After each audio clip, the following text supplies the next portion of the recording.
Il aura fallu attendre 20 ans pour que l'armée israélienne et donc son chef d'état-major, Aviv Kochavi, reconnaissent la présence militaire israélienne au sud Liban, depuis l'opération Paix en Galilée en 1982 jusqu'au retrait en 2000, comme une opération militaire.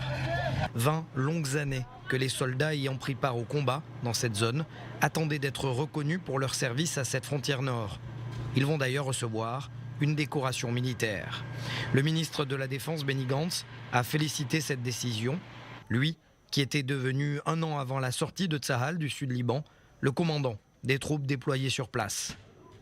J'ai servi au Liban pendant 22 ans et je connais personnellement la nature complexe et unique de servir dans ce secteur. Le sujet a été porté à mon attention lors de ma prise de fonction et je me suis assuré d'en faire la promotion avec le chef d'état-major de Tsahal.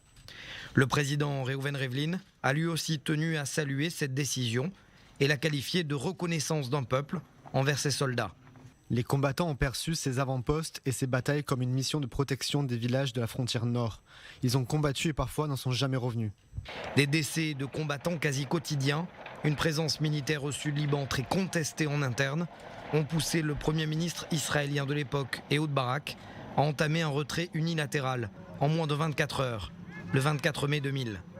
Plus de 1000 soldats sont morts et plus de 3000 autres blessés pendant 18 ans de présence militaire de Tsahal au sud Liban.